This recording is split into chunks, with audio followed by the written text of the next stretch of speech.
Côte d'Ivoire, une élection sous haute tension avec l'exclusion de candidats et des enlèvements d'opposants. Les élections en Côte d'Ivoire se déroulent dans un climat particulièrement tendu, marqué par l'exclusion de plusieurs candidats et une série d'enlèvements ciblant des figures de l'opposition. Cette situation accentue les inquiétudes quant au respect des droits politiques et à la transparence du processus électoral.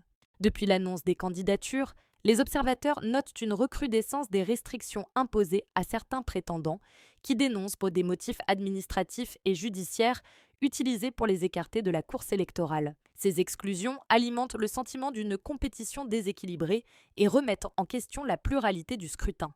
Parallèlement, la sécurité des opposants devient un enjeu majeur. Plusieurs cas d'enlèvement et de disparition inquiétantes ont été signalés, soulevant des interrogations sur la capacité des autorités à garantir la protection des acteurs politiques.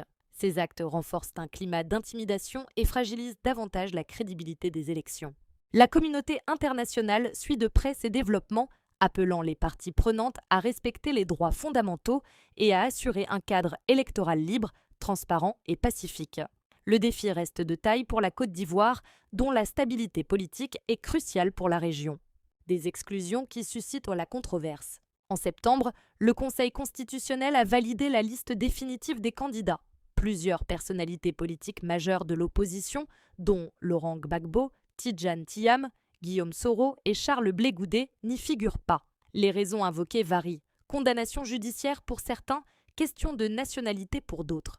Ces exclusions divisent profondément la société et nourrissent un sentiment d'injustice parmi leurs partisans. Des arrestations qui inquiètent. Depuis août, plusieurs militants d'opposition, dont Blaise Lasme et Daï Nestor du PPACI, ont été arrêtés et déférés à la Maka. L'opposition dénonce des enlèvements et des disparitions forcées, tandis que les autorités judiciaires parlent d'arrestations légales. Ces événements créent un climat de peur et de méfiance, en particulier dans des quartiers populaires comme Yopougon. Des appels au calme. Face à cette situation, des voix s'élèvent pour demander un dialogue politique et un apaisement. La société civile, des ONG et certains partenaires internationaux appellent à la retenue afin d'éviter un cycle de violence. Le souvenir des affrontements meurtriers de 2020 reste vif dans les esprits.